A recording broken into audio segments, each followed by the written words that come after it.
We're talking about sex, baby. We're talking about you. And, well, not me and her, but you get the point. I want to talk about the things that we don't talk about, but take it a step further. Yeah. I thought blue balls was like a man is about to die. I have hit rock bottom. Like, guys, me and the devil are dancing inside. Your virginity is the best thing that you could ever give your husband.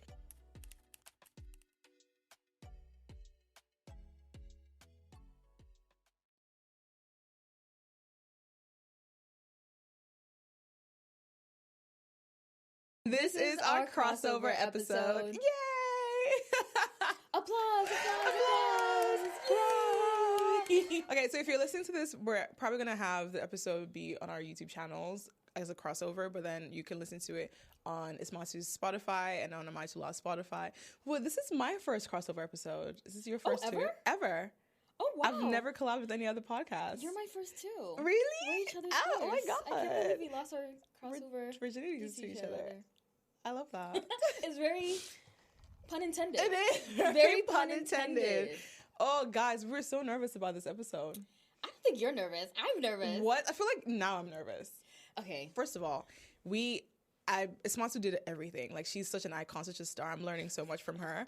And like, You're learning from me? Yes, because like, you planned this entire thing and like you reached out, you're like the pioneer, and like she set up this entire space. If you know Am I Too Loud, we've been doing it in my friend's like little apartment stuff. So I've been very like toned down with the podcast, and I had no expectations for today except like I just know she could handle it. You know when you just meet a woman who just knows her like you don't like, I was in my feminine energy this entire planning segment. I enjoyed just being the babe, and I walked into today and I saw green all over and I was just so happy. So shout out to Ismatou for being a gem, because this is great. I'm excited. I tell you, I cold emailed Sofi last year and I was like she's probably never gonna respond to me, but like you miss 100% of the shots you don't take. Facts. And I literally was like, I'm just going to email. I literally found every email that she has on the internet. I found every email. I'm psychotic. I CC'd all of them and I was just like, I want you to be on this podcast. I like pitched her over email. And she literally, surprisingly, it was like within the week. Yeah. She was just like, hey, totally down.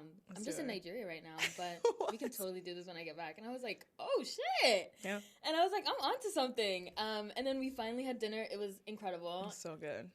And then we made it happen finally. And this is also on our terms first time in this space. Really? This is a new chapter for us. No, this is a new chapter. Like, for real. Like, this is iconic. This is a new chapter. I love this. And I'm so happy that we're here. I think we needed to take a step out of while we are so grateful for our old space, and it was iconic.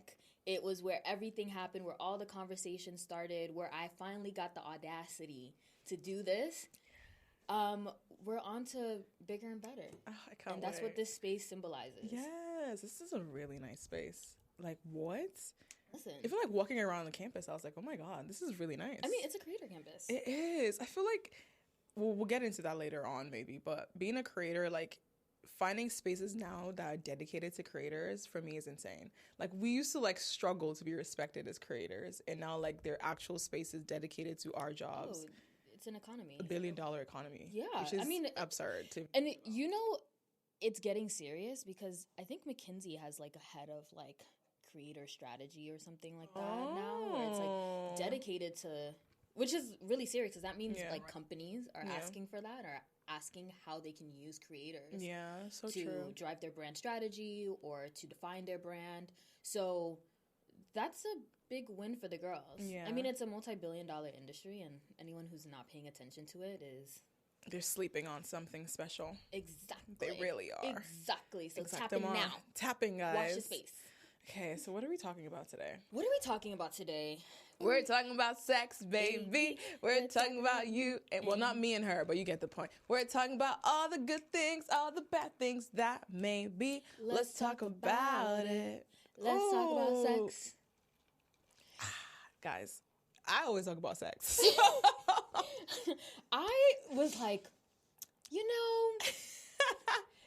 when I first started On Our Terms, I remember I was talking to my best friend Khalib about this, and I was like, he was like, do you think you'll ever have an episode on sex? And I was just like, no, only when I've like blown up and like I'm rich. Really? And, like, the stakes aren't that high anymore. Like, who cares? Like, my parents are not going to care because I'm rich now. Yeah. You know how that kind of erases all the problems. They can't stress the breadwinner. Like they don't stress the breadwinner. Like if you're the breadwinner in your family, you don't get stressed. Like they don't even check you.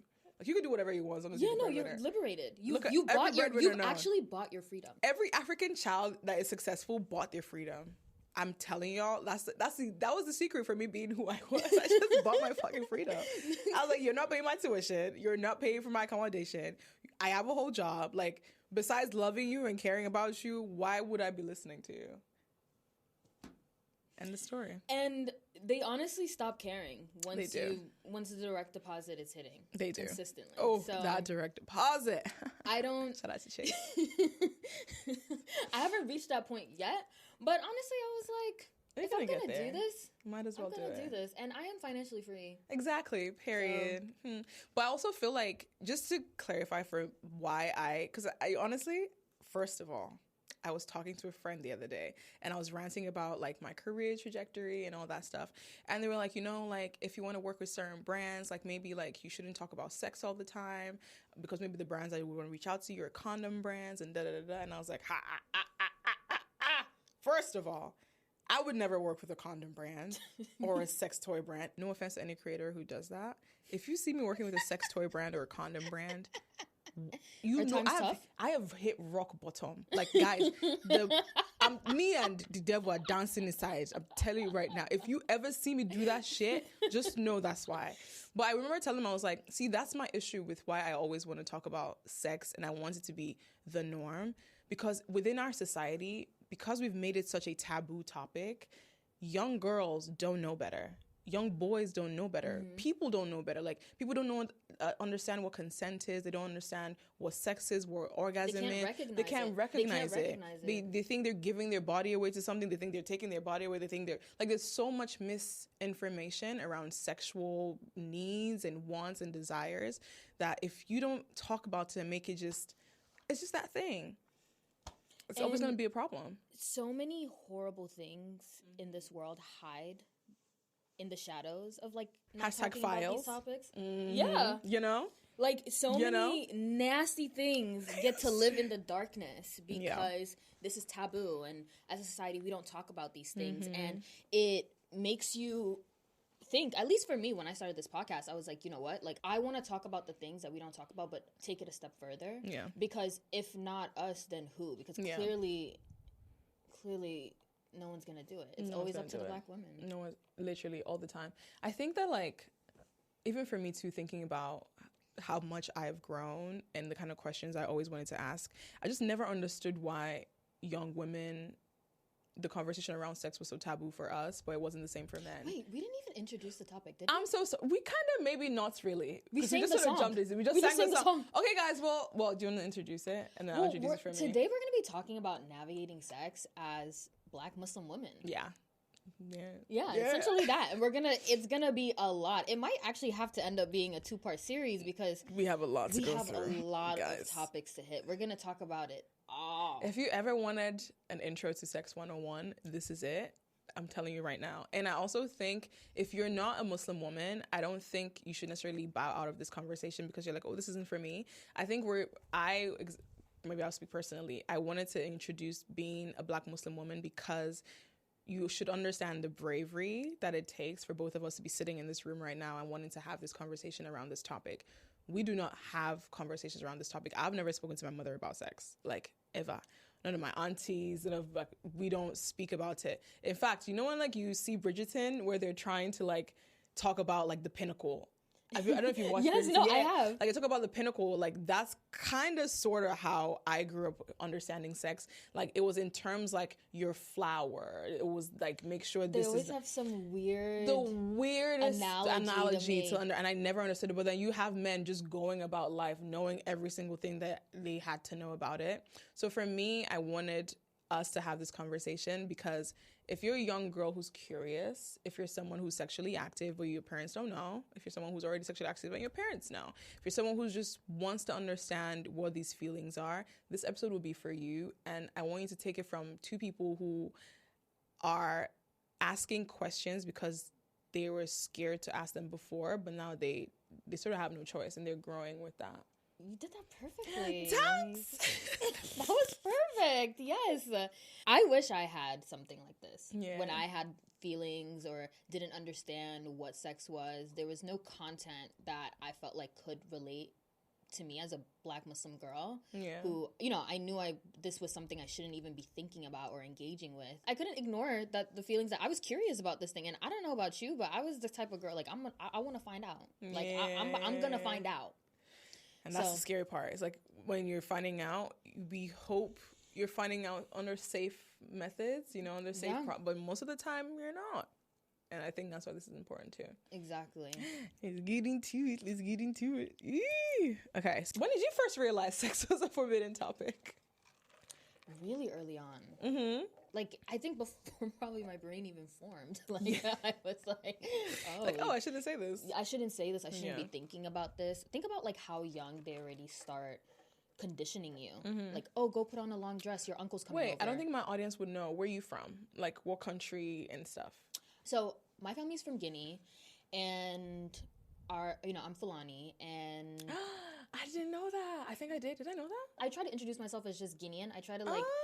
stray away from the tribalism of it all and just be like, I'm from Guinea, we're united. Yeah. But I'm Fulani. My family's Muslim. And I think at a really young age, I remember just little things where you hear your parents say, oh, your uncles are coming over, or some man is coming to the house. Like, you need to change your outfit, or you need to dress a little bit more conservative. So you start questioning, like, well, why? Yeah. Why? Because, you know, this man could see you in this way, and that's inappropriate. Well, why? And, you know, if you start asking why and why, I remember, like, because I was a curious kid, and I was like, oh, I guess so they don't want to do inappropriate things with me. Yeah. So I think very young, I started realizing, and every time I would bring up anything near or questioning anything that my parents would ask of me because I was a girl, there was so much pushback. There was so much resistance. And I was just like, oh, this doesn't feel like a good idea. Like, this area, this realm, I didn't know what sex was. I didn't even know what the word was. But I was like, this realm, this dark realm doesn't feel like anything I can approach. Yeah. And so that's when I realized, I was like, and then as I got older, I remember in middle school is when I started really just being like, so what's an abortion? And can I do that? And my mom was like, no. And I was like, oh. And I was like, well, why? And she was like, because that's haram. And I was just like, but what if this? And she goes, no, under no circumstances. And that's because you shouldn't be having sex. Like, you shouldn't even be near boys. Like, and I was like, oh, okay. And then I was just like, but I like boys. What about you? Oh, so I'm Nigerian, and I come from a Muslim family as well.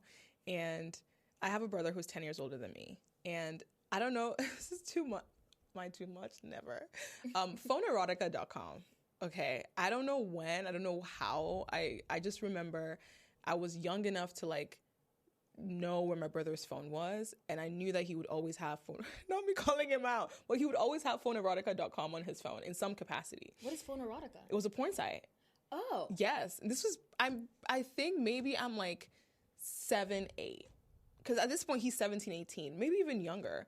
Oh, wow. And so, like, and of course, it wasn't anything sexual for me. It was just more of curiosity. It was like, why are there naked girls on your phone? Because he's a boy. Like, no one is really checking for that. And I also, my mom she's the matriarch of the family. So we always had cousins around. So we had boys everywhere in the house. And we all didn't, like, sleep in the same rooms. But it was definitely, like, you knew the boys were always curious about girls and sex and having those conversations. And there was no woman to tell us anything. Like, there was literally no conversation ever that was had. Like, if an auntie or a cousin who was older got pregnant, it was just the whispers of, look at how terrible she is. Like, she got pregnant. Like, she's a terrible child. This, da, da, da. But it was never anything truly substantial besides that. And I am such a curious child that I would remember, like, wanting to ask my cousins questions or my brother, but not knowing what to ask. And my mom and dad weren't together too. So my mom was always busy with work. So when we did have time to maybe ask a question or two, it was the most uncomfortable I probably ever saw her. Like, because I don't think she knew how to guide me through that answer. All she would always, I think, would say is like, you know, you wait for marriage, or a boy will come soon, and you know, your virginity is one thing you can't lose. But she never actually fully even told me that. I think after that question, like, we never spoke about virginity again. Like, it was maybe in passing when she'd just be like, oh, I hope your flower is still okay. And I'll be like, what the fuck is that? And I'll be like, oh, you mean like sex? Yeah, but I also think about generationally. Think about how different that is. Like, the fact that we even had the cojones to even ask a question. Like, for us to even ask them and be like, hey, so, like, what about I think this? it was because, how old are you? 28. So I think it's because of also, like, we're the internet generation, right? Like, their generation then, if you're looking for porn, it was usually... You had to go out of your way. Go out of your... Like, it was... You had to stretch to go find it. Our generation was when, like, laptops were in a thing. People had phones. People were browsing. People were doing web searches now. So, like, for us, we were getting the opportunity to see the world in a way we'd never seen it before. Yeah. And I don't think our parents were equipped for that access in a way that, like, maybe they didn't even think about. Like, because I remember, like... Even the idea of, like, going online, seeking those kind of conversations, like, it was already open there. Like, most of the, you know, when they have, like, you're searching for something, but then, like, a bot or, like, what is the virus? Yeah. And it was always going to be virus from porn sites. It was never a virus about, like, education. Me, it's so crazy you bringing up the phone erotica thing, because for me, it was in New York City public schools. Somebody pulled it up in the computer class. We supposed to be typing, and people were pulling it up. And you'd be like, ah! And I just remember being like, oh my God, what is that? And then I remember, but, like, I could never bring that up to my parents. What? They would think you were the worst child in the world. Oh, I'm getting sent back to Guinea. Yeah. Like, it's a wrap. It's a wrap for me, dog. It's done. How did you start going from hiding it out to, like, wanting to start talking about it? Maybe even to friends. Like, did you ever get to a point where, like, you were curious about sex? Like, who was the first person you spoke to about it? Obviously my friends. Yeah. Because when you're, you know, I went to boarding school, and so... Me too. I went to a co-ed boarding school. Oh, same. Yeah. Wait, here in America? In New England. Really? Yeah. Oh my God, how was that?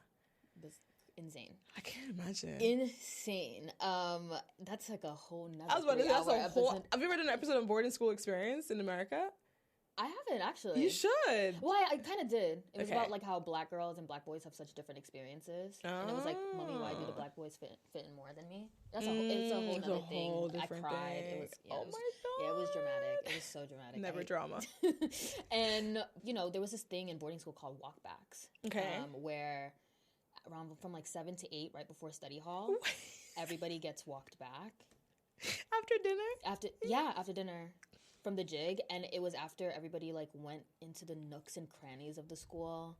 Like, people would go into classrooms, would go to the golf course, would go to the lacrosse field.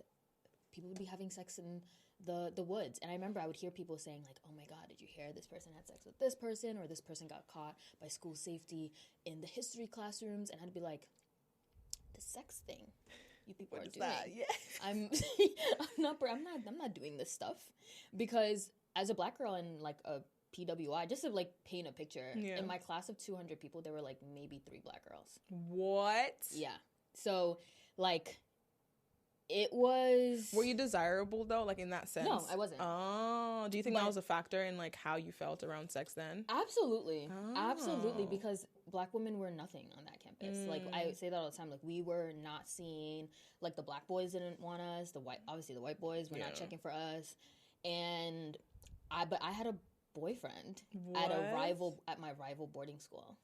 And I, like, clung to that boy. Like, Oh. And dating that boy was, like, so important because it symbolized, like, I don't know, for me it was just like, oh my God. Was he a white boy? He was Puerto Rican. Okay, well, in between. He was in between. But I remember I was so excited to have a boyfriend, and I was like, oh my god, somebody finds me attractive and cute, and it like meant so much. I was just like, oh my god, finally, like I get someone who's gonna like walk me back, because like when you're in high school, you just want to, you kind of just want to fit in, like you want someone who like finds you attractive, and like, you know, you don't want to be left out, you want to be a part of whatever. And at least for me, I was always the type of girl, like I want to be at the middle of all the action. Like coming from my middle school, like I was that girl. Yeah. I was that girl. So to go to boarding school and like all of a sudden I wasn't in the mix, I think that was a lot for me. Yeah, I can imagine. So, but I feel like that's where my rumblings of like, that's where like sex being like a concept that I saw my peers engaging in became real to me. And it was like, oh, I can also engage in this too. Like, and I want to engage in this, but wait, I can't engage in this because my parents said I couldn't.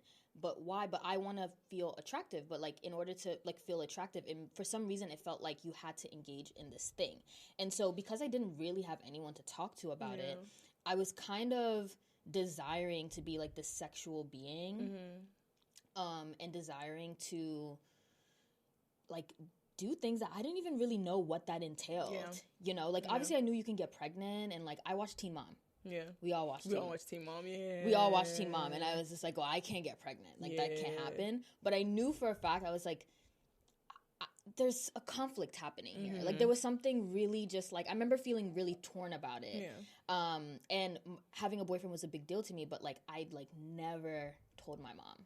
What? Never told my mom. She found out eventually. Yeah. But I never, ever shared with her that I had a boyfriend. And, like, mind you, like, I used to go visit him at his boarding school. He used to come visit me at my boarding school. It was a whole thing. It was a whole thing. Like, we were together for like 3 years. What? 3.5 years. That's insane. Yeah. Oh wow. I feel like that boarding school experience feels like a canon event too for us. Cause like I went to boarding school, but I went to boarding school in Nigeria, and my experience was, I think I struggled mostly with unrequited love, but unless I was not in the mix, we rarely did the whole, like, I don't think most of us had sex in boarding school. I think ours was very strict. I think it was more of like this person has a crush on you. Maybe you're going to kiss someone here and there. But I knew that like the seniors, so if you're in SS, like if you're in like, I don't know that would be the equivalent of in America, but SS2, SS3 was like the final years before you graduated. So like maybe 12, 11, 10, like those years. That was where you mostly would hear people talking about maybe someone had sex, or like maybe someone was talking to this person, or someone was like doing that. But I think my introduction into sex was honestly pretty late, because it was when I went to law school in Nigeria. You went to law school? Mm-hmm, for like a year. And then, you don't know the story about how the professor sexually assaulted me? I do. Yeah, but it was like in law school, yeah. Because, you know, like law school is like it's like a full first degree in Nigeria. It's not a second degree like it is in America. Oh, yeah. So for me, it's so crazy because I went to a pretty religious university in Nigeria, and I'd never had sex or anything. And that was like very, very traumatizing for me and traumatic. Yeah. But it was like my first time finally out of home in a way. Yeah. And even then, there was just never conversation, whether it was with my mom or friends or anything. Like, sex was still to us like the taboo. Like, we don't talk about it. We didn't understand what it was. Like, I genuinely did not know what sex was. I kind of knew that it was going to be so painful and so terrible. So if I was going to do it, so if I was going to do it, it had to be when I was mentally ready. I remember, like, I would always think of it as like, this was the war I was about to fight. Like, if I was going to lose my virginity, it had to be like, I had to be mentally prepared. Maybe I would take some pills for the pain. I would be with guys who, like, they would do the top thing where, like, you'd wear your clothes and you just rub on each other and you're grinding on each other. Yeah, but it was never an opening. In boarding school? In boarding school and when I was in law school. Oh, wow. That was the most I would do. I wouldn't, like... like the Mormons. Yes! It was genuinely like that. Like the Mormons. So it was never, like, for me, the crossover between full-on sexual activity, besides, like, the harassment and assault I went through, was very much still. So I think that's why that to me was so frustrating that was taken from me, because it was like, I've been going above the cloth for so long because I did not want this to happen to me. And then how dare you do this to me in that moment? So I think that was my first. And I had no one to tell. I didn't have family to tell. No my auntie, no my mom, no one. This is so ridiculous. But I didn't know that a woman had 3 holes. Like your asshole, your pee hole, and your vagina hole. I didn't know. I knew that, but I just thought you have your pee hole and your butthole. And I'll never forget, there was this guy in middle school, Aaron. I'm forgetting his last name. Don't say his last name. I'm not going to say his last name. But anyways, this boy named Aaron, if he ever sees this. And he was just like, you have 3 holes. And I was like, what? What? I was like, why would you say that to me? No, I don't. And boys, because kids are so brazen. They're so rude, and too. Ridiculous. And he was just like, yeah, because women have 3 holes. And I remember being like, no, I don't. Like, I pee and I, like, have my butthole. Like, that's it. And I remember being so shaken by that. And I went home and I Googled it. And I started crying. Because also, I was, like, the teacher's pet. And I was, like, such a know-it-all. And I was like, no, I know. Like, I know you're so wrong. But that you talking about that kind of just reminded me how much I didn't know. Yeah, we didn't know. How much I didn't know. No. And so when I got to high school, how much of a shock it is. It was to see all these things. Yeah, it's like kind of just like, it's so abrupt when like sex is introduced to you in a way that's not safe. Yeah. That's not like nurturing. Yeah. You don't have the space to ask questions. You can't, like I said, you can't recognize things. And you do feel like it's, because it's such an intimate thing too. Yeah. When you feel like it's been robbed, you've been robbed of it. Yeah. I think it's so, it kind of sends you down a spiral. It does. Okay, before we get deeper into the conversation now, let's first of all, I want to talk about the definition of sex. Because I feel like it's important for anyone who's watching to know. So, sex refers to any physical, intimate contact between people for sexual pleasure or gratification, generally involving the stimulation of genitalia, anus, or other intimate body parts. Legally, it often includes intercourse, which is penetration, or sexual contact, which is like fondling, touching, oral genital contact. Sometimes defined by consent is crazy. Okay, Google. Because sometimes defined by consent. Sorry, I just got triggered right now. But I think they mean like, because if somebody gets sexually assaulted and they're like, well, that's not sex or something. Okay. It's still sex, even if someone didn't consent to it. I think that's what that means. I don't like that. I'm trying to like give it the benefit of the doubt. Okay, notes. In the context of the Australian Capital Territory, the legal definition focuses on consent being a free involuntary agreement where silence or lack of resistance is not consent. Okay. I mean, I guess that's why they add consensual sex. Yeah. Because if sex itself it's not consent, it's not, yeah. Oh, I'm sorry. No, you're fine. That seemed like it was tough. Did you? That felt tough. Did you feel okay? that? Yeah, okay. I mean, it's fine. Yeah. Oh my God, that really. Yeah. Oh my God. Yeah. You know what's? I'm okay. I promise I'm okay. Oh my wow. I did not. Wow. I was just saying it. It really, you don't realize like when something. Oh, guys, it's deep. Shit, it's deep. I don't want to apologize for feeling the way I just felt, but I think it's crazy that I always tell people that you don't know how your trauma would always manifest in certain ways until like something happens to trigger it, and then you're like, holy smokes, I just reacted that way. Yeah. Okay. Anyways, okay, so that's the definition. And for a woman, I think when I was growing up, I know when I finally sort of had an idea of it, it was mostly this thing of virginity as a huge part of it. I think we're going to get to that really soon, because I think for a lot of Muslim women, it's really for a lot of women too, sex is often locked behind this idea of virginity. The shame around it, the shame around just even curiosity is always behind this idea of modesty and consent and virginity and access and so much more. But silence versus shame, what are you thinking about that? Like how have you sort of like dealt with the shame around sex when you had your boyfriend, when you had friends? Like if you were in boarding school and you saw other people having sex, did you ever feel ashamed of it? Did you feel like it was something you really wanted to do because they were doing it?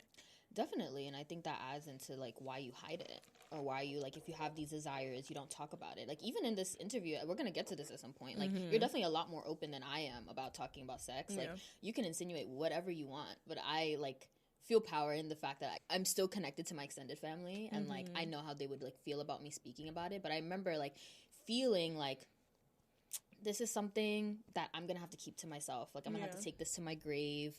People don't expect me to have sex and have children.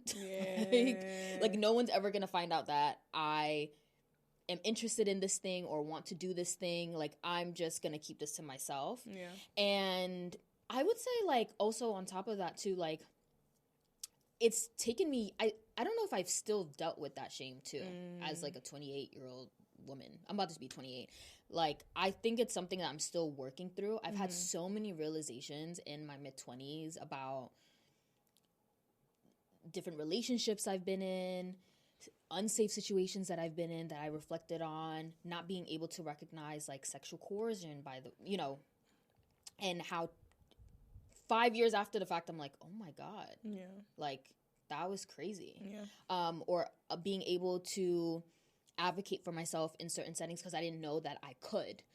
Things like that, I feel like all stems from like me being shameful about it and this being like a dirty little secret that I kept for myself and I didn't share with anybody. And,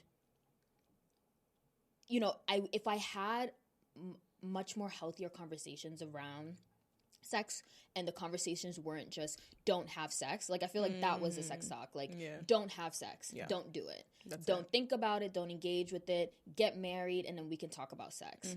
You're using code words to describe it with your husband, like so, you know, has it happened? I mean, you know what I realized, I don't know if in you speak Yoruba, right? In Pollard we don't have like a word for sex. Like they have like you know, we'll say things like sleep with one another, or like do each other in, or like, but we don't have like an actual word for it for sex. That's which true. I find interesting linguistically. And I was talking to other English is such a strange language, by the way. I mean, we could unpack that we could unpack that. But I have beef to pick with the English language. Listen, that's how my shame manifested. And I think it just put me in like really unsafe.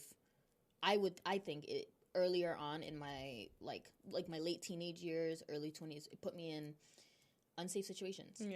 I like that you brought up unsafe situations because I feel like that my family was we didn't talk about it. I think we were so focused on the things that weren't happening that like it was I don't think we never brought it up. Like, do you have a boyfriend, girlfriend? Like it was it's just assumed. We were assumed we're such good kids that nothing bad could possibly be happening. Like that was kind of like the vibe. It was like there was no need to bring up anything about a talk, a conversation. And the only time sex was brought up is if like maybe an uncle cheated on his wife. And that was around the shame around it. Like, oh, he couldn't hold himself back, or it was the wife's fault for not taking care of her husband or satisfying him. That was the rhetoric. Or if like my brother had his girlfriend over and like, you know, my mom is like making sure like they're not having babies. So I'll eavesdrop on a conversation. But there was never a full-on conversation around sex. And then the shame came in when if you were curious, you were seen as too fast. You were seen as like, how did you know that? Why are you asking that question? Who have you had sex with? It was never met from a place of education. And like even naming the body parts, like saying these words was something like you just never did. Like you just never. And especially because if you're Muslim, men and women are already separate enough. Like when you're praying, you're separate. When you're hanging out, you're separate. Everybody's on their side.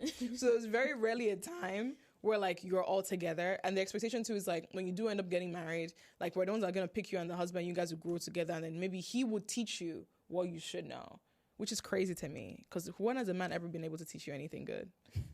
Anyway, do you think our mothers or aunties wanted to have these conversations and like just didn't, or do you feel like they were complicit in the silence because that's what they went through? I give them grace because I always feel like they genuinely didn't have the resources. Like that's one thing I know for sure is like they did not have the resources. They were not able to understand how to go about this topic. And I think from a cultural perspective, their generation was so deep in the culture and traditions compared to us. Like, imagine, I think we grew up, like, you're in New York, right? Like, your are you first generation? Mm-hmm. So you're first generation, like, American here. Yeah. Right? So you grew up within America compared to them, whose old lives they'd known was Guinea. Yeah. Same thing with my mom, like, Nigeria, that's it. So, like, we grew up being able to be open to other parts of the world, so we're able to learn more. They weren't. Like, they thought America was probably like the devil with the things that was coming out of America at that point. Like, what do you mean same sex? What do you mean? What do you mean all these things? You get, like, there was still such a closed mentality. So I definitely wish like they equipped young girls better. I wish, because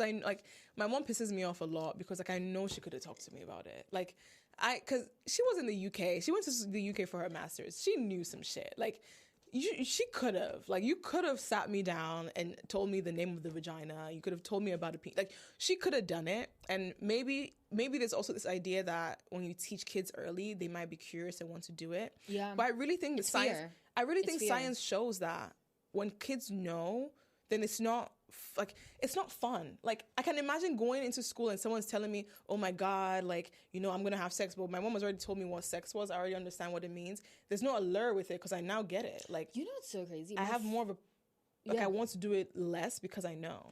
My friends who have the healthiest relationships with sex, who also became sexually active at much later stages in their lives, are they were exposed to sex at the earliest age. Yeah. They were like, oh yeah, my parents had the birds and bees talk. Like, we talk about sex openly. We're very... I talk to my mother about my boyfriends. Like, there's always varying levels of it, but they feel very comfortable acknowledging sex is a normal thing. Sex is this thing that we engage with, and you have to do it responsibly. And they have such... Not always, obviously, but I find that those friends always have the best relationship with sex and themselves and their body and understanding their choices. I think about it from, like, black men. Like, black men learn about sex from their black fathers, right? And black fathers are usually terrible because they're terrible partners anyways. Like, just genuinely, like, most of the time, like, you're hearing the dad say, oh yeah, you like that type, huh? You could go get her. Like, Black you know, that's fathers like... also love talking to their sons about sex when their boys are, like, literally 5 years old. 5 years, which is, like, a little bit too much. So strange. And then you have them thinking of their mothers as, like, maternal figures, and then women as a means to an end. You know what I mean? For the most part. Now, this is not all, but most. So even from that angle with young girls, we're not taught from anyone. No one's telling you how to... And if they're telling you to protect yourself, they're telling you to protect yourself from the idea of you have this virginity that only this man is going to unlock, and it's going to be this. Oh, brother. I will never forget. I was talking to... Oh, no, it was this teacher. Her name was Miss Barker, actually. She was subbing for a teacher, and somehow we started talking about sex in the class. This was in middle school, 7th grade. And she was like, y'all ladies don't understand. Your virginity is the best thing that you could ever give your husband. And she was just like, you don't want to be one of these fast little girls. Mind you, our middle school had a nursery in it because so many girls got pregnant. Our middle school was in, like, a high school. And a lot of the high school girls would get, had babies. I don't mean to interrupt, but you know what's crazy? As you just said what you said, in my head, I'm thinking, if I'm a young girl and you tell me that, and I have a boyfriend who I want to be my husband, I will give him my virginity immediately. Because I want him to know I want him to be my husband. So if that's the best thing I could give him, then let me give it to him instead of waiting till we're older. And a lot of girls did. Yeah, that's that. They were the nursery was full, guys. Like, it was a full nursery. A nursery in middle school is crazy. It was crazy, and I remember being like, "Why are you telling us this?" And the boys are sitting there like, "Hee hee ha ha." I will say, what radicalized me in terms of gender has everything to do with sex. Yeah, tell me more. Like, I just think about very early on hearing my parents say, because I have a brother who is 14 months younger than me, but so we're basically like Irish twins in a way. And the way that he was treated and the way that they would talk to him about sex, which really wasn't much, and the way they talked to me about sex was so different. And I caught that really quick and really early on. And I remember being like, well, why can he do it and I can't? Well, why is it okay for him to have sex before marriage and I can't? Yeah. And that enough was, I remember being like, well, no. Yeah. Because, like, that's not fair. And I don't partake in anything that doesn't make sense to me. That kind of incited like rebellious behavior, because I was just like, this doesn't make any sense. This isn't fair, and nobody wants to explain it to me, and nobody wants to. Every time I bring it up, it's like I'm being gaslit. I'm being made to feel like I'm a psychopath. Yeah, absolutely not. Yeah, I think from there, that's also very much so influenced like my view of like how I would partake in sex, or what sex would mean to me, because I'll be like, you know what, I'm this like freedom justice warrior, and I'm fighting for my rights, and I'm equalizing it out for myself and for women all around the world. Like, I don't know, for me and my little brain, that's like what made sense. As we were talking, I was researching, so I wanted to bring up something around like virginity, because that's a huge factor with shame especially, and we're both Muslim women. So I was like, you know what, if anyone's listened to this and a lot of times your introduction to sex is often from a religious standpoint, I was like, let me see what the religions actually have to say about sex. So I Googled, Christianity says that, honestly, traditional Christianity says that sex belongs within the marriage. The Catholic term church, chastity is the proper integration of sexual whatever in marriage, essentially. And that sex between unmarried adults in committed relationships is sometimes or always acceptable in Christianity as a whole. Like, from like the Bible itself, like that's what this says. Islam places a huge emphasis on chastity and sex outside permitted relationships.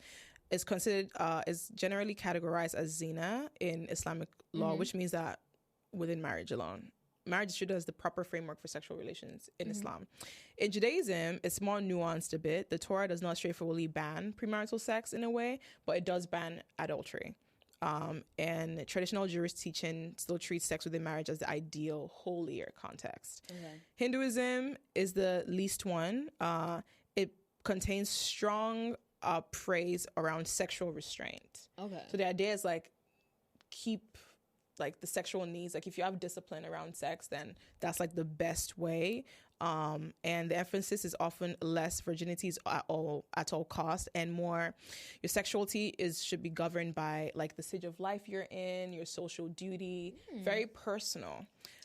Buddhism does not center around virginity as a special prize. It just basically says like, just avoid sexual misconduct, and celibacy is the norm. Like the idea is like morally focus on conduct and like attachment rather than virginity as your identity.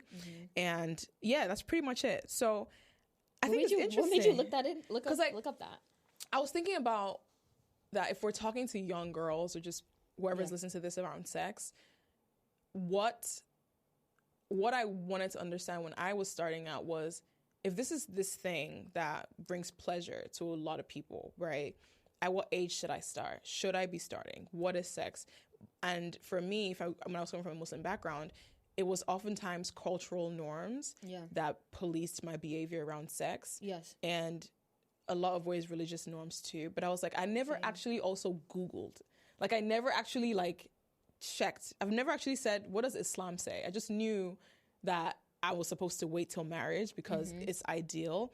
But I'm always curious as to why. Right? Because at the end of the day, when we're talking about like being in middle school and being with boyfriends and having a girlfriend at that time, like if I wanted to have sex then, should I not have sex because it's like the not religious thing to do? Or is it because I understand the repercussions of what sex could be in my life? So pregnancy and STDs and so on, if that makes sense. So just for your information, if you're listening to this episode and you're like, I wonder if I want to have sex, or I want to talk to my kids about sex. Now you know what those teachings are. I think you're right in the sense that parents a lot of the times use like the consequences, such as like you can get pregnant, and like they'll tell you like it's against the religion, you can't do it, but there's never really that delve into it. And I think young girls in general should do research. You have the internet, you have access in ways that people before you didn't. And it's not like because we didn't. I just think my brain never even went there to, like, I was never even empowered enough to take that step to do that. And I wonder if I did feel empowered in that way, if I would have made different decisions. Right, because we also hear this like cultural stigma around boys will be boys versus, you know, girls, right? Because virginity is the biggest conversation for young women, right? Like that's, I'm curious that if we didn't have this idea of virginity, I wonder if the conversation which is grounded in pedophilia, by the way. We haven't even taken it there. I haven't even taken it. But like, if virginity wasn't in existence, I think Trevor Noah on his podcast does this thing like, if I ruled the world and I banned all topics around virginity and virginity was not a thing, I wonder what's the conversation around sex would become. Because right now for young girls, the teaching from what I know is you don't want to lose your virginity to someone because there's this emotional attachment to it. Sex is a very emotional exchange of like, you know, essence and light and love and with someone else. And then the third version of that is also like, you could get pregnant and you can have STD and you can fall sick and you could die. So there's like there's like a lot of conversations around that. But that's also the same conversation around alcohol. Yeah. Around drugs. Around reading too much, sleeping too much, anything, depression, anxiety, like anything in the world has this idea that anything good, if done too much, ends up eventually being bad. Yeah. Right? So if you consider sex as being good, if it's done too much, then it ends up being bad. But I think when you think about the boys will be boys versus girls are this like family and honor, and they must be put together in this way, they can't lose their virginity. I think that's where they lose me, because I wonder if the world and the perception around sex would be different. And I wonder what's that would even look like for sexual harassment and sexual assault when boys are taught in the same way girls are taught about sex, and we sort of like level the playing field a bit. Maybe we would solve all problems. All problems in the world, guys. We figured it out. Just hire both of us as president. No, seriously, as consultants and pay us. Pay us. Pay us. I just think about like also just like the people who are writing all these rules were like old men. Yes, old white strange men. All of these rules that are imposed in society, it's not even like a woman was nowhere near the formation. When they decided these were the rules of society, like there was no woman in the zip code. So like I'm just thinking about it. Like women are just better. Like we have it figured out. I just don't think the fabric of society as we know it today would just be so different. Because if you think about also just like how sex is inextricably linked to politics and wealth, money, power. # Epstein files. I also like want to add that when you incorporate the idea of how much pleasure you get from sex, especially like, I think here's the thing. If I'm growing up, right, and a 13, 14-year-old boy is being taught that like, oh, like you watch it on the news, American Pie, where like you get this idea, this image, this picture of like boys have to like masturbate 24/7 when they're 12 to 16 because their libido is growing and they can't hold themselves back and they can't be disciplined and they just can't handle it, and morning wood is a thing.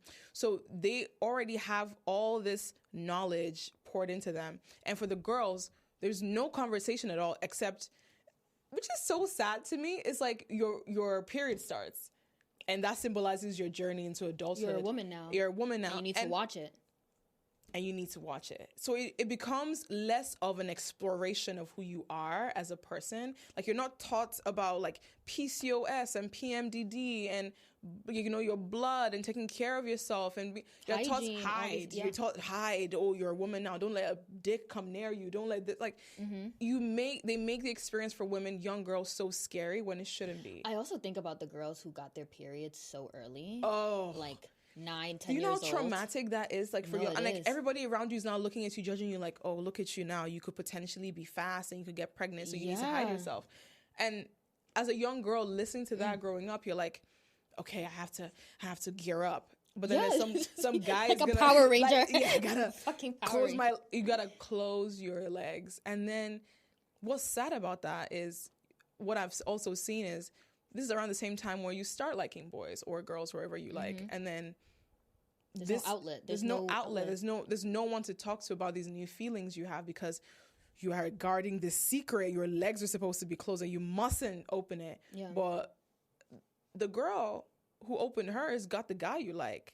So I need to open mine because I want the guy too. Do you know how fucking warped that is? Yeah, or you start, like me, like associating being desired or being seen as pretty with committing, like, you know, doing these things. Yeah. I will say, one thing about those men who got into that room and made all the rules of society, one thing that they did get right, I will say. Oh, let me know. Because men never get anything right. They do know that sex is normal to a certain extent because, you know, men get to engage in the normalcy around sex. Like, they get to talk about sex in this normal way and engage with it. They were interested in controlling women's bodies. That's the thing about sex. Sex, I think the patriarchy is very well aware that sex is normal. Sex is human. Sex is this. Have you seen animals have sex?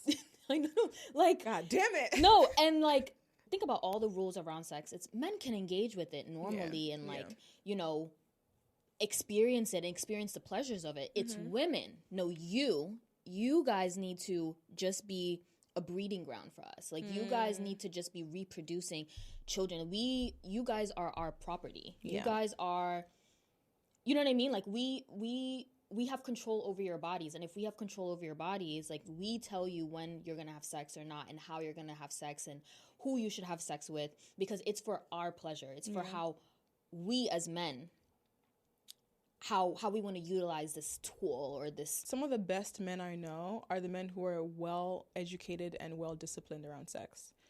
Like, some of the best men I know are the ones who understand the repercussions of sex, are very careful about what they where they take their dick, essentially, and they're also very curious and safe around practicing sexual activities. And of course, we can't live in a world where that's all men, right? That a girl could dream. But I always like to challenge people, especially young women, who say, well, men can't, like, they can't help themselves. They need to have the sex, or they need to feel a certain way.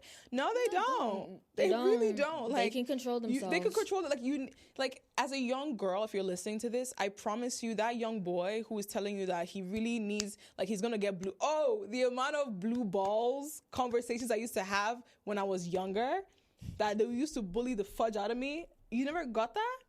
With boys? Yeah. Oh my God. Like, I used to feel so, like, I thought blue balls was like a man is about to die. No. Like, the way these teenage boys used to make me feel. Oh my God. I can't hold it. Oh my God, you're hurting me. Oh. Like, they have to pee? Like, they have to die. No, this is not pee. This is like, they cannot handle this pain they feel. And apparently blue balls is painful. Sure. But they can sort that Get for a fucking period every month for 5 fucking days and come back and talk to me over blue fucking balls. It's crazy the things that they make us believe. Like, I'm telling you, like, if not that I was a strong-willed child, the amount of guilt I used to carry when men would guilt me into trying to touch their dicks or touch their balls because their balls were so in need of my hands because of blue balls.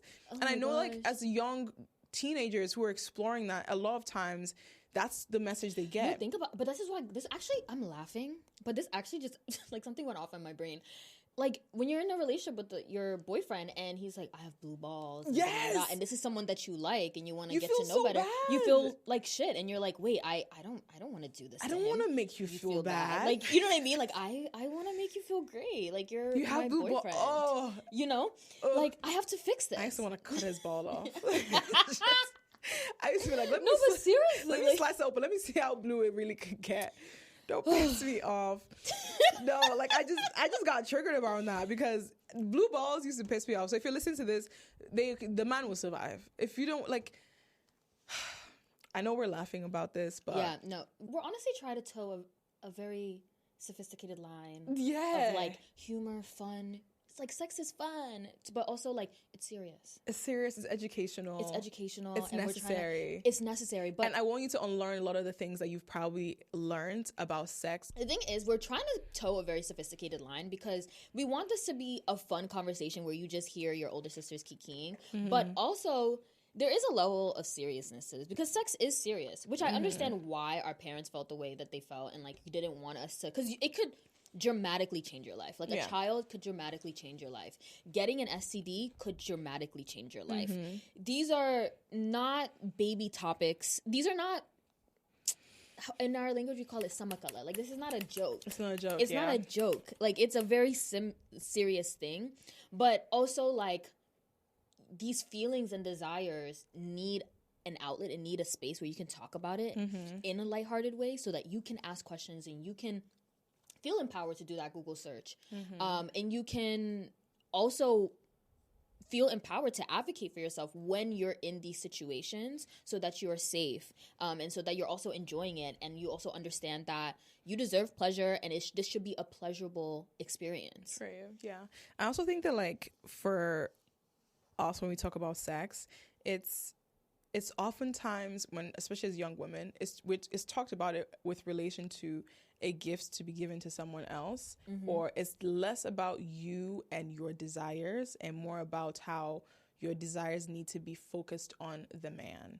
Like, we think about, I bridge Bridgerton up because throughout Bridgerton, you can see these young girls who, like, they have these needs, like, but it's oftentimes only at the pleasure of their husbands. Like, they weren't sure what to do with this feeling because they weren't taught, and the people who they were able to go seek knowledge from were oftentimes like the prostitutes of the era, right? And even like Violet Bridgerton, the mom, when she finally was like, I'm going through menopause, I'm feeling all these urges, but she never had sex past her husband. She didn't know or understand, even at 50 plus, what sexual needs were.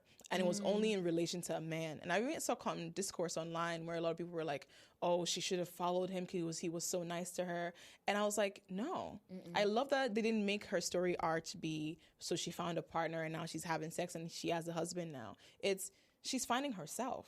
Like, more women need to, sex is a huge part of womanhood.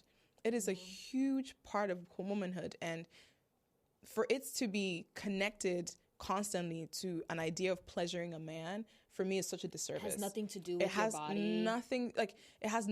We need to start focusing on sex more, for young women especially, as a thing that you want to explore, that the ownership around sexual needs and sexual desires is yours. And that's where, like, feminism and choice comes in. Like, if you're a young woman and who understands that, like, oh, if I have this pleasure and I know that if I do have sex, I'm going to get pregnant, then I'm not going to do it, no matter who comes to me, tell me they have blue balls. Or if I am a young woman who's curious, I want to practice safe sex because I know what it looks like to not be safe with sex. And I want to protect my body. My body, because it's your body, no one else's. And if you're someone who's practicing religion and your religion says, you know what, sex is only permissible when you're married, okay, then your goal as a woman is, what do I want? I want to practice my religion and I want to wait till marriage. When you have those standards, I promise you, no Jack, no Adam, no Musa, no Kevin would change that, because you know what you want and you understand it, you've learned it, you're good for it. Right. And I think my frustration with sex now is that young girls are oftentimes, like, their need for pleasure and their sexual desire is always dictated by, oh, if you do this, the man is not going to like you. Or if you do that, this man, shut the fuck up. It has nothing to do with it. Please. It has nothing. That's the thing about sex and pleasure. It has nothing to do with men.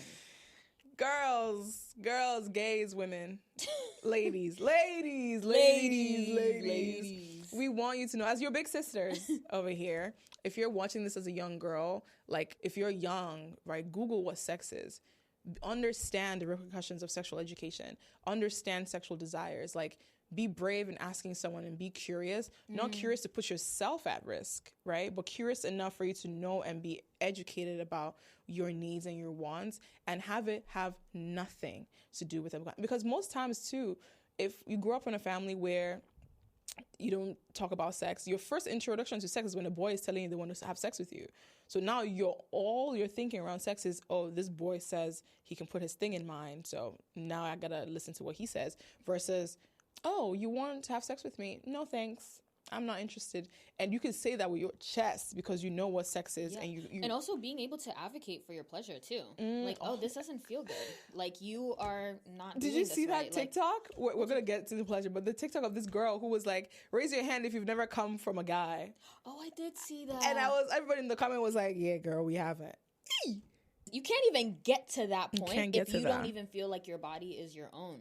And the thing is, I feel like it'd be remiss for us to have this conversation without mentioning FGM. Yeah. I just think about how them experiencing FGM definitely impacts how they view or understand the autonomy over their body. Yeah. Can you tell them what FGM is? It is the practice of cutting and removing parts of the female genitalia, so the clitoris. This is practiced in certain African and Middle Eastern countries. It's obviously not, it's outlawed in the US, but this is a practice that is very much still happening in Guinea, Sierra Leone, over 200 Senegal. million girls. Yeah. Over 200 women, girls, and women are alive today have gone through FGM. 200 million don't have a clit. And these are always the things that go through my mind when I think about, like, do you ever think, like, what? Well, you were born in Nigeria, actually. Yeah. But I always think about how different my life would be if I was born in Guinea. Yeah. Because I probably definitely would have gone through FGM. Yeah. And I just think about what FGM, beyond just the physical of them literally cutting and taking something like that from a girl at such a young age, how that automatically conditions you at a young age of, like, everything here doesn't belong to me. It's not, I don't have a right to it. Yeah. People have made a decision to mutilate your body without your consent. So think about how that, like, rewires your psyche automatically. And, like, I wouldn't be surprised if our mothers never even thought, or our aunties of that generation never even thought to discuss sex, because it's automatically, that traumatic incident has already instilled in them, no, my body is not my choice. My body doesn't belong to me. And then you have elders who are reinforcing this with, yeah, no, you need to save yourself for a man. And you do this only to have children and produce for that man. That is your purpose. That is the value in this area. Yeah. And this goes back to what I was saying of, like, when those men were, you know, sitting in that room and making the rules of society, they understood sex was this normal thing that everybody will want to engage in and needs, but they need to ultimately figure out a way to control women's bodies. So I have a friend who actually has gone through FGM, and, like, a really, really close friend of mine, and she's the strongest person I know. Like, genuinely superwoman. I don't know how she survives life. And this is even outside of, like, just her experience, more of, like, who she is and how strong she is. But I remember when she told me, it was so casual. Like, it was she dropped that thing into the conversation. Like, I don't even think we were talking about anything to do with sex, but she just was like, oh yeah, I don't, so, like, it just takes me a long time to come, and I don't really come like that. And I just looked at it and I was like, what do you mean? And then she explained it to me properly. And I was like, I've heard about FGM, but I'd never fully experienced it, right? Because for me, I just never had been in spaces like where that was a conversation. And so even after me and her spoke about it, I did a deep dive on the practice. And one thing that would never get past me is the idea that this is not meant to harm women, because it is. Like, nothing you could tell, like, to the mothers who still do it, to the aunties who still do it, to the upholders of the culture who still do it, fuck you. Like, genuinely, from the bottom of my soul, fuck you. And I have no respect for women who engage in this practice. And I'm saying that from, if I am sitting here and you're listening to this and you understand and you're like, oh, that's a cultural thing, fuck you and that culture. Fuck you and that culture. Because nothing you could tell me could argue that cutting off a woman's part in the way they do Not it. Woman, girl. A girl. We can't a even baby. Say girl. A child. A baby. A child's violating part. Like, and they do it in, like, and it's different if this practice is done under anesthesia, in a hospital, Knives. under care. In the most barbaric way, young girls are put through the most traumatic experience for culture. Getting their bodies mutilated. For culture and this stupid man who's going to have 4 fucking wives or more. Or for them to carry babies that are not going to be well taken care of and they're going to go through that same process again. For culture, fuck you and your culture. And that might sound harsh, but this particular No, but this particular I instance, think it needs to be harsh, deserves though. the harshness. No, it needs to be harsh, because I think about when I tried to even have these conversations with like my aunts or older African women, the way they get so angry, and they'll say in our language, well, "Meneng menemen jokai nyamu menglong," and I'm like, what are you like? Which is essentially like, we're gonna stick to our culture. Like, I don't know what you weirdo ass is gonna do, but you know, like, you keep doing your weirdo shit. But we're gonna keep doing ours. And I'm what's like, that thing they say about like the person syndrome? that kind of, I have little girls in my family that have experiences who are younger than me. Yeah. And I feel very strongly about this because I know I also have friends and family friends who have gone through something like this, and when they do start being sexually active, that experience for them is so traumatic and devastating because they realize that something has been taken from them that they can never get back. That they can never get back, and they didn't even have a choice in it. They couldn't even fight against it. There was nothing that they could do.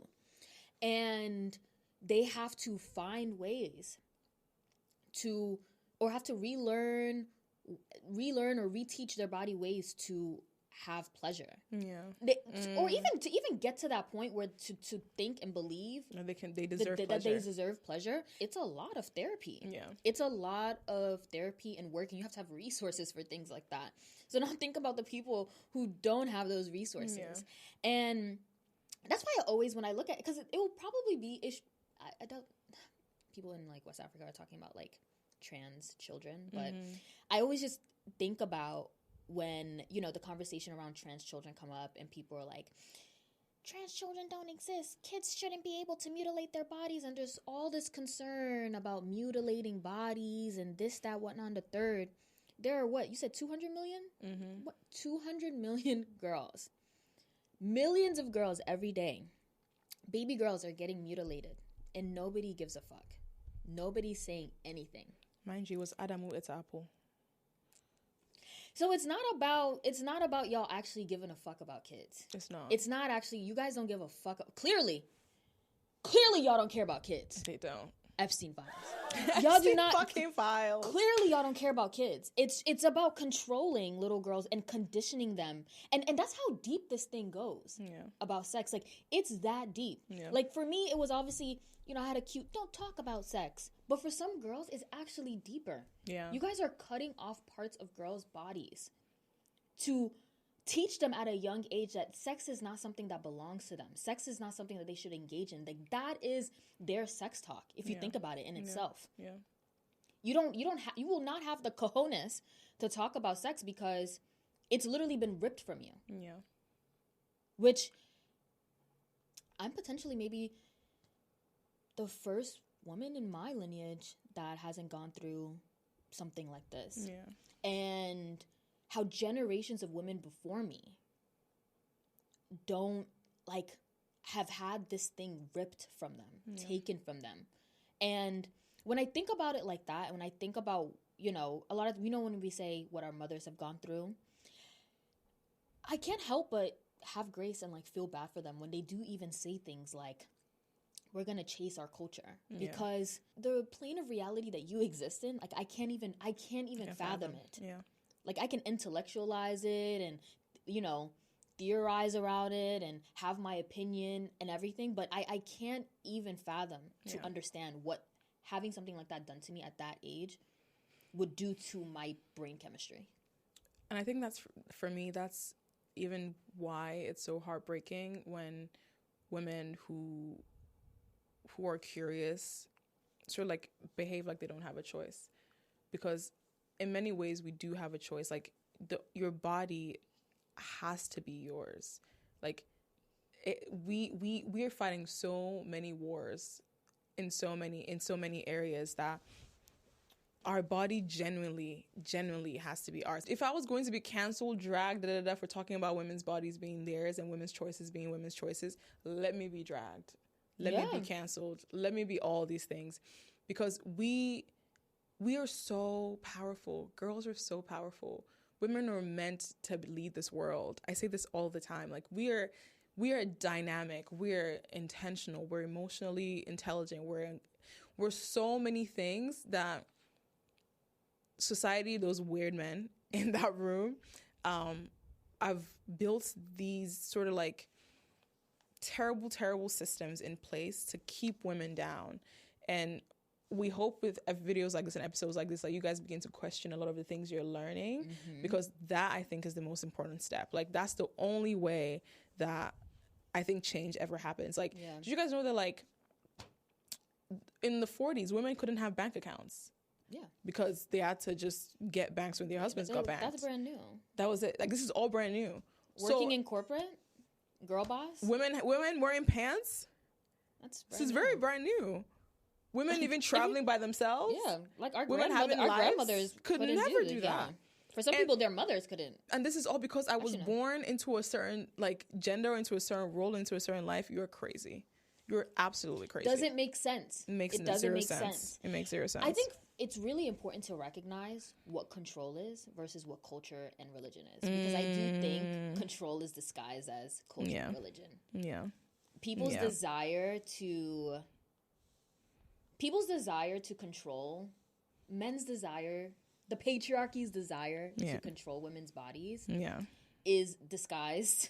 They use religion and culture to disguise it. Yeah. And we need to be able to recognize that we need to recognize that first. Yeah. Before we even start dispelling and empowering and making people feel like autonomous about their body. Yeah. And I feel like for me, a lot of this thing is also control around a woman's desire. So like the idea that like our desires are stuff that need to be hidden away, that aren't like ours, right? Because from a young age, then what you're telling young girls is their desires will put them in trouble. So you shouldn't have desires. Your simple goal is to be a mule, to give birth to this man's child, to carry on his name. And I've always struggled with desire, even as like a Muslim woman, because for you to have desire feels like you have to be selfish and you have to chase your own needs. And as a woman, you're not meant to be selfish, because your simple goal in this world is to be selfless for other people. That's what you're celebrated for. That's what you're celebrated for. So how do you even cross that like mental block? Like how do you get to a point where you realize that you should be selfish, like you, because this is deep. Seriously. Like, because as I'm talking now, I'm thinking about it from like career chasing. When you're chasing your career, when you're talking about growth, and you're small as like even moving out of your parents' home, or getting a job, like it's ingrained in you as a woman to be second. That's it. Like you were giving birth, and they're telling you have to be second place. For me, I look at the women before me, and I look at their lives, and I'm like, I don't know if that's what I want. I know. That's what I was just thinking that too. But then, okay, let's bring back the FGM conversation now, because there are aunties who've been through that, who said, because the person before me did it, I should do it too. Right? Like, because I went through it, I survived, so you should survive too. And then that cycle continues with culture. And you see that in our cultures that breed women who are ashamed of desires, because that's the story we're told. Like, I was a virgin when I married your father, so you have to be a virgin when you marry your husband. But we never equate for the fact that society is growing, life is changing. We're in the world of AI, for example. We didn't have AI 3 years ago. Yeah. 2 years ago, in the sense that everybody's using it now. So how can you convince people who are so determined to stick to a mindset that mindset is wrong, that they need a mindset shift? This might sound very like cold, but tell me. They're all eventually gonna die. Awesome. Like they are. I'm so sorry. Like they're all gonna die. So. Well, that scares me though, because our generation, like I'm telling you, there are people that that have. I know 28-year-old girls who are still the most judgmental assholes, who have the most archaic ideas of sex. And I tell you this, okay, don't get me wrong. Now, I'm not telling everyone to go do orgies, go fuck whoever you want, go have sex, and no. That's not what we're doing here. I think what I am sharing is you need to be educated about sex as a choice you are eligible to partake in for your pleasure and your desire. That is it. And your body is your own. Your body is your own choice. You do not need to think about your imam, your pastor, your uncle, your auntie, your mom, your dad. That desire is yours and yours alone. No one has ownership over your body. No one should ever have ownership over your body. So if you're a young girl and you're a young woman, or you're just someone right now, because I even know people who are 28 right now who, I have a fucking friend. I always have a friend. She does not understand the concept of sex being her choice. I'm so serious. Like, she would fly out. If she's talking to a guy, she could drive to his house to have sex tomorrow. Now, you're probably wondering, Sophie, aren't you all about body positivity and sex being a choice? Like, it's her choice to make. Yes, if she's making that choice based off of her reasoning, but she's not. She's making that choice because the man said, if I don't have sex with you, I'm not going to date you. So she wants to show him that she's willing to be dated, so she's going to go fuck him. That I don't want. That to me is a no-no. Yeah, like, I don't want anybody leaving this episode and thinking like if you're abstinent, if you're celibate, and that is a choice that you made for yourself, I fucking respect it. If you're a virgin at 35, you better. Because, girl, I wish it was me. No, like, this whole episode is about choice. It's always about choice. It's about women's choice. You know what's crazy? What I wish that every time a girl or child was born, I had a horn. And I was just like, choice. It's your choice. Live life is your own. Fuck everybody else. Fuck everybody. Like, I wish I could just say that, because young girls go through so much. Like, your life has to be controlled. You have to be ashamed.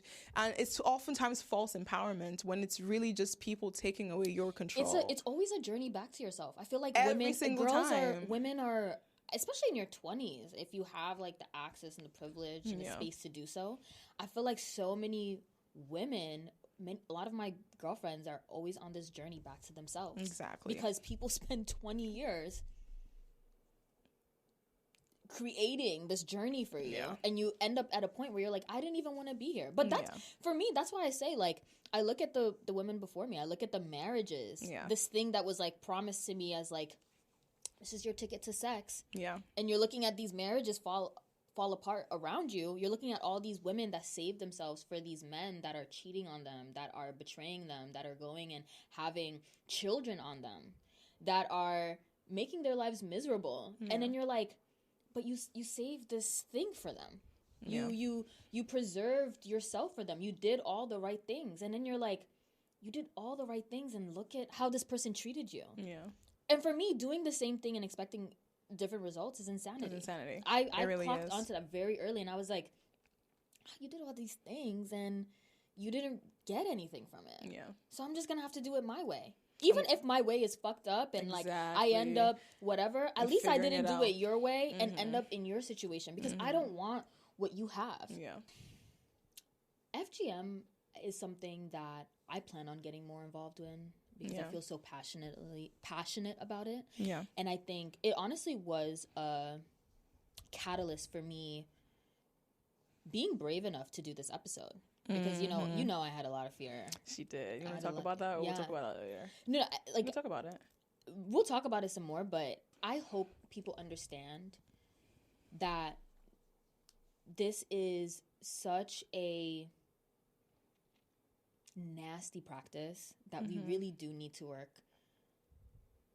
work on eradicating. Yeah. It has no place in religion. This is not an Islamic practice. Yeah. It should have no place in our culture. We are violating young girls without their consent. We're violating babies, just to put that into perspective.